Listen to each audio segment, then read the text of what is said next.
Hi friends, welcome back to my YouTube channel. ಹಲಸಿನ ಹಣ್ಣು ಅಂದರೆ ಇಷ್ಟಪಡ್ತಿರೋರು ಯಾರಿದ್ದಾರೆ ಹೇಳಿ. ಹಾಗೆ ಹಲಸಿನಕಾಯಿ ಸೀಸನ್ ಬಂತು ಅಂದರೆ ಬರೀ ಹಣ್ಣು ಮಾತ್ರ ಅಲ್ಲ, ಅದ್ರ ಕಾಯಿಂದ ಕೂಡ ತುಂಬಾ ವೆರೈಟಿ ಫುಡ್ನ ರೆಡಿ ಮಾಡ್ಕೋತೀವಿ. ಹಾಗೆ ಹಲಸಿನಕಾಯಿನಲ್ಲಿ ಇವತ್ತು ನಾನು ನಿಮಗೊಂದು ಒಳ್ಳೆ ಕಬಾಬ್ ರೆಸಿಪಿನ ಹೇಳ್ಕೊಡ್ತಾ ಇದ್ದೀನಿ. ಬನ್ನಿ ಹೇಗೆ ಮಾಡೋದು ಅಂತ ನೋಡ್ಕೊಳ್ಳೋಣ. ಮೊದಲಿಗೆ ನಾನಿಲ್ಲಿ ಒಂದು ಬೌಲಲ್ಲಿ ಉಪ್ಪು ಮತ್ತು ಅರಿಶಿನ ಹಾಕ್ಕೊಂಡು ನೀರನ್ನು ಹಾಕ್ಕೊಳ್ತಾ ಇದ್ದೀನಿ. ಹಾಗೆ ಒಂದು ಶಾರ್ಪ್ ಆಗಿರೋ ಚಾಕುನ ತೊಗೊಂಡು ಅದಕ್ಕೆ ನೀಟಾಗಿ ಎರಡೂ ಕಡೆ ಕ್ಯಾಸ್ಟ್ರ್ ಆಯಿಲ್ ಅಂದರೆ ಹರಳೆಣ್ಣೆನ ಹಚ್ಕೊಂಡು ಹಲಸಿನಕಾಯಿ ಏನಿದೆ ಅದನ್ನು ಕಟ್ ಮಾಡ್ಕೊತಾ ಇದ್ದೀನಿ. ಈ ರೆಸಿಪಿಗೆ ಹಲಸಿನಕಾಯಿನ ನೋಡ್ಕೊಂಡು ಆಯ್ಕೆ ಮಾಡ್ಕೊಳ್ಳಿ. ನೀವು ನಾರ್ಮಲಾಗಿ ಹಲಸಿನಕಾಯಿ ಪಲ್ಯ ಮಾಡ್ತೀವಲ್ವ, ಆ ರೀತಿ ಇದ್ದರೆ ಓಕೆ. ಅದನ್ನು ಚೆನ್ನಾಗಿ ನೀಟಾಗಿ ತೊಳ್ಕೊಂಡು ಒಂದು ಸಲ ಈ ಥರ ಕಟ್ ಮಾಡ್ಕೊಳ್ಳಿ. ಯಾವ ರೀತಿ ಅಂತ ಹೇಳಿದ್ರೆ ಅದ್ರ ಮೇಲಿರೋ ಸಿಪ್ಪೆ ಎಲ್ಲನೂ ಹೋಗಬೇಕು. ಹಾಗೆ ನಾನು ಇಲ್ಲಿ ಹಾಲು ತೆಗೆಯೋದಕ್ಕೆ ಅದರದ್ದೇ ಸಿಪ್ಪೆನ ಯೂಸ್ ಮಾಡ್ತಿದ್ದೀನಿ, ನೀಟಾಗಿ ಬಂದುಬಿಡುತ್ತೆ ಅಂಥೇಳಿ. ನೋಡಿಕೊಂಡು ನೀಟಾಗಿ ಮೇಲಿರೋ ಸಿಪ್ಪೆ ಮಾತ್ರ ನೀಟಾಗಿ ತೆಕ್ಕೊಳ್ಳಿ. ನೀಟಾಗಿ ಸಿಪ್ಪೆಲ್ಲ ತಕ್ಕೊಂಡು ಅದನ್ನು ಈ ರೀತಿ ಸಣ್ಣ ಸಣ್ಣದಾಗಿ ಕಟ್ ಮಾಡ್ಕೊಳ್ಳಿ. ನಿಮ್ಗೆ ಯಾವ ಸೈಜಿಗೆ ಬೇಕು ಆ ಸೈಜಿಗೆ ಕಟ್ ಮಾಡ್ಕೊಳ್ಳಿ. ಯಾರಾದರೂ ವಿಡಿಯೋನ ಸಬ್ಸ್ಕ್ರೈಬ್ ಮಾಡ್ಕೊಳ್ದಿರ ನೋಡ್ತಿದ್ರೆ ಪ್ಲೀಸ್ ಸಬ್ಸ್ಕ್ರೈಬ್ ಮಾಡಿಕೊಂಡು ಒಂದು ಕಮೆಂಟ್ ಅಥವಾ ಲೈಕ್ನ ಕೊಡಿ.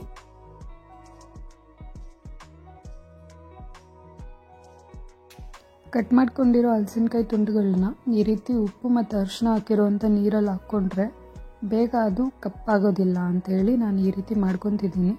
ನೀವು ನಾರ್ಮಲ್ ನೀರಲ್ಲಿ ಕೂಡ ಹಾಕ್ಕೋಬೋದು. ಅದಾದಮೇಲೆ ನೀಟಾಗಿ ಒಂದು 2ರಿಂದ 3 ಸಲ ಅದನ್ನು ವಾಶ್ ಮಾಡ್ಕೊಳ್ಳಿ, ಒಳ್ಳೆ ನೀರು ತೊಗೊಂಡು. ನೆಕ್ಸ್ಟ್ ಪ್ರೋಸೆಸ್ ಬಂದು ಇದನ್ನು ಲೈಟಾಗಿ ನಾವು ಬೇಯಿಸ್ಕೋಬೇಕಾಗುತ್ತೆ ಮಸಾಲೆ ಹಾಕೋದಕ್ಕೂ ಮುಂಚೆ. ನೀವು ಗ್ಯಾಸ್ ಸ್ಟವ್ ಮೇಲೆ ಕೂಡ ಬೇಯಿಸ್ಕೋಬೋದು. ನಾನಿಲ್ಲಿ ಒಲೆ ಹಚ್ಚಿ ಒಲೆ ಮೇಲೆ ಮಾಡ್ತಾಯಿದ್ದೀನಿ. ಸೊ ಒಲೆ ಹಚ್ಕೊಂಡು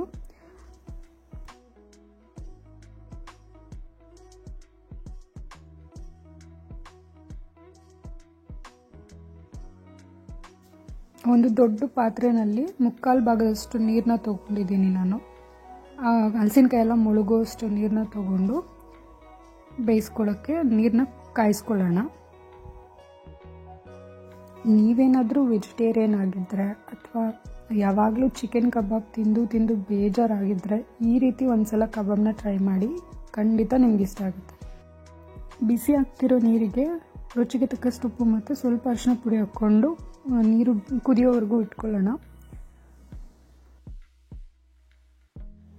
ನೀರು ಆಲ್ಮೋಸ್ಟ್ ಕುದೀತಾ ಇದೆ, ಬಾಯ್ಲಿಂಗ್ ಪಾಯಿಂಟ್ ಬಂತು ಅಂದಾಗ ಅದರೊಳಗಡೆಗೆ ನಾವು ಆಲ್ರೆಡಿ ಕಟ್ ಮಾಡಿಕೊಂಡು ಎತ್ತಿಟ್ಕೊಂಡಿರುವಂಥ ಹಲಸಿನಕಾಯಿ ತುಂಡುಗಳನ್ನ ಸೇರಿಸ್ಕೊಂಡು ಚೆನ್ನಾಗಿ ಒಂದು 5 ನಿಮಿಷ ಅದನ್ನು ಬೇಯಿಸ್ಕೋಬೇಕಾಗತ್ತೆ.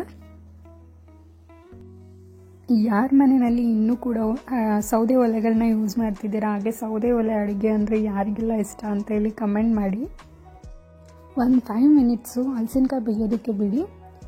ಅದರೊಳಗಡೆ ನಾವು ಮಸಾಲಾನ ರೆಡಿ ಮಾಡ್ಕೊಳ್ಳೋಣ. ಮ್ಯಾರಿನೇಷನ್ಗೆ ಒಂದು ದೊಡ್ಡದು ಬೌಲ್ ತೊಗೊಂಡು ಅದರಲ್ಲಿ 3ರಿಂದ 4 ಸ್ಪೂನಷ್ಟು ಆಲ್ ಪರ್ಪಸ್ ಫ್ಲೋರ್ ಅಂದರೆ ಮೈದಾ, 1 ಟೇಬಲ್ ಸ್ಪೂನಷ್ಟು ಖಾರದ ಪುಡಿ, ಹಾಗೆ ರುಚಿಗೆ ತಕ್ಕಷ್ಟು ಉಪ್ಪು,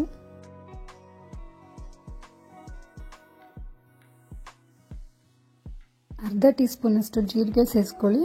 ಹಾಗೆ 1 ಟೇಬಲ್ ಸ್ಪೂನಷ್ಟು ಜಿಂಜರ್ ಗಾರ್ಲಿಕ್ ಪೇಸ್ಟ್, ಶುಂಠಿ ಬೆಳ್ಳುಳ್ಳಿ ಪೇಸ್ಟ್ನ ಹಾಕ್ಕೊಳ್ಳಿ. ಹಾಗೆ 1 ಪ್ಯಾಕೆಟಷ್ಟು ಕಬಾಬ್ ಪೌಡರ್ನ ತೊಗೊಂಡಿದ್ದೀನಿ, ಚಿಕನ್ ಕಬಾಬ್ ಪೌಡರ್. ಇದು ಕಂಪ್ಲೀಟ್ಲಿ ಆಪ್ಷನಲ್. ಹಾಗೆ 2 ಟೇಬಲ್ ಸ್ಪೂನಷ್ಟು ಅಡುಗೆ ಎಣ್ಣೆನ ಹಾಕ್ಕೊಂಡು ಅದ್ರ ಜೊತೆಗೆ ಎಷ್ಟು ಬೇಕಾಗುತ್ತೆ ಅಷ್ಟು ನೋಡಿಕೊಂಡು ಸ್ವಲ್ಪನೇ ನೀರನ್ನು ಹಾಕ್ಕೊಂಡು ನೀಟಾಗಿ ಮಿಕ್ಸ್ ಮಾಡ್ಕೊಳ್ಳಿ, ಗಂಟಿಲ್ದರೋ ಥರ. ಒಟ್ಟಾರೆ ನಮಗೆ ಈ ಕನ್ಸಿಸ್ಟೆನ್ಸಿ ಬರೋ ಥರ ಪೇಸ್ಟ್ ರೆಡಿ ಆಗಬೇಕು.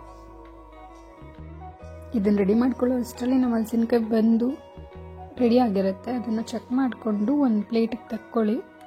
ಅದಾದಮೇಲೆ ಸ್ವಲ್ಪ ಹೊತ್ತು ಅದನ್ನು ತಣ್ಣಗಾಕೋದಕ್ಕೆ ಬಿಡಿ. ನಾನಿಲ್ಲಿ ಆಲ್ರೆಡಿ ಊಟಕ್ಕೆ ಟೈಮ್ ಆಗಿತ್ತು ಅಂಥೇಳಿ ಸ್ವಲ್ಪ ಬೇಗ ಮಾಡೋಣ ಅಂಥೇಳಿ ತಣ್ಣಗಾಕೋದಕ್ಕೇನು ಇರ್ತಿಲ್ಲ, ಡೈರೆಕ್ಟಾಗಿ ನಾನು ಯೂಸ್ ಮಾಡ್ತಾಯಿದ್ದೀನಿ.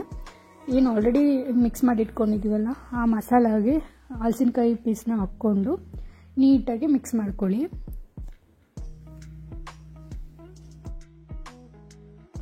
ಇನ್ನೊಂದ್ಸಲ ಹೇಳ್ತಿದ್ದೀನಿ, ತಣ್ಣಗಾದ್ಮೇಲೆ ಯೂಸ್ ಮಾಡಿದ್ರೆ ತುಂಬ ಚೆನ್ನಾಗಿರುತ್ತೆ, ಕೈ ಸುಡೋದಿಲ್ಲ. ಈಗ ನೋಡ್ಬೋದು ತುಂಬಾ ಹೊಗೆ ಬರ್ತಾ ಇದೆ. ನಾನು ಅರ್ಜೆಂಟಲ್ಲಿ ಮಾಡ್ತಿರೋದ್ರಿಂದ ನಾನು ಹಾಗೆ ಸ್ವಲ್ಪ ಇದು ಮಾಡ್ದಿರ ಹಾಕ್ಕೊತಾ ಇದ್ದೀನಿ. ನೀವು ಬೇಕಿದ್ರೆ ಒಂದು 10 ನಿಮಿಷ ಅದು ತಣ್ಣಗಾಗೋದಕ್ಕೆ ಬಿಟ್ಟು ಆಮೇಲೆ ಈ ಮಸಾಲದಲ್ಲಿ ಹಾಕಿದ್ರೆ ನೀಟಾಗಿ ಇನ್ನೂ ಕೋಟ್ ಆಗುತ್ತೆ. ಓಕೆನಾ? ಒಂದೊಳ್ಳೆ ಮಿಕ್ಸ್ ಕೊಟ್ಕೊಳ್ಳಿ ಈ ರೀತಿ. ಇಲ್ಲಿ ನಾನು ಯಾವುದೇ ರೀತಿಯಂತ ಫುಡ್ ಕಲರ್ ಆಗಲಿ ಟೇಸ್ಟಿಂಗ್ ಪೌಡರ್ ಆಗಲಿ ಯೂಸ್ ಮಾಡ್ತಿಲ್ಲ. ನ್ಯಾಚುರಲ್ ಆಗಿ ಏನು ಕಲರ್ ಬರುತ್ತೆ ಅದೇ ಇರಲಿ ಅಂತ ಹೇಳಿ ಜಸ್ಟ್ ಖಾರಕ್ಕೆ ಮಾತ್ರನೇ ನಾನು ಮೆಣಸಿನ್ಕಾಯಿ ಪುಡಿನ ಯೂಸ್ ಮಾಡಿದ್ದೀನಿ.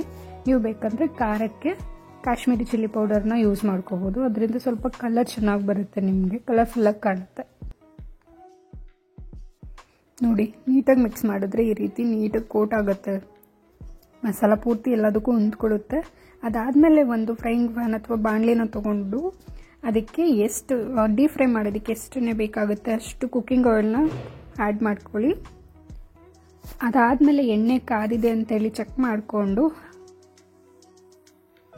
ಮಸಾಲ ಜೊತೆ ಮಿಕ್ಸ್ ಮಾಡಿ ಇಟ್ಕೊಂಡಿರೋಂಥ ಹಲಸಿನಕಾಯಿ ಪೀಸ್ಗಳನ್ನ ಎಣ್ಣೆಯಲ್ಲಿ ಸೇರಿಸ್ಕೊಂಡು ಒಂದು ಮಧ್ಯಮ ಉರಿ ಅಂದರೆ ಮೀಡಿಯಮ್ ಫ್ಲೇಮ್ನಲ್ಲಿ ಇಟ್ಕೊಂಡು ನೀಟಾಗಿ ಅದನ್ನು ಫ್ರೈ ಮಾಡ್ಕೊಳ್ಳಿ.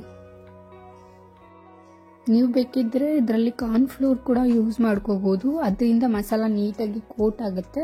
ಆಪ್ಷನಲ್, ಮನೇಲಿದ್ದರೆ ಮಾಡಿ, ಖಂಡಿತ ಚೆನ್ನಾಗಿರುತ್ತೆ. ಆಮೇಲೆ ನೀಟಾಗಿ ಅದೆಲ್ಲ ಬೆಂದಿದೆಯಾ ಅಂತ ಹೇಳಿ ನೋಡಿ ತಿರುಗಿಸ್ಕೊಂಡು ಒಳ್ಳೆ ಮಿಕ್ಸ್ ಮಾಡಿ ಬೇಯಿಸ್ಕೊಳ್ಳಿ. ಬಜ್ಜಿ ಬೋಂಡ ಒಂದು ಒಳ್ಳೆ ಕಲರ್ ಬರುತ್ತಲ್ವ ಬೆಂದಾದ್ಮೇಲೆ, ಅದೇ ರೀತಿ ಇದು ಕೂಡ ಒಳ್ಳೆ ಅರೋಮಾ ಬರುತ್ತೆ, ಪ್ಲಸ್ ಕಲರ್ ಕೂಡ ಚೇಂಜ್ ಆಗುತ್ತೆ. ನೋಡಿಕೊಂಡು ಅದನ್ನು ತೆಕ್ಕೊಳ್ಳಿ. ನೋಡಿ, ನಮ್ಮ ಕಬಾಬ್ ರೆಡಿ ಆಗೇ ಹೋಯಿತು.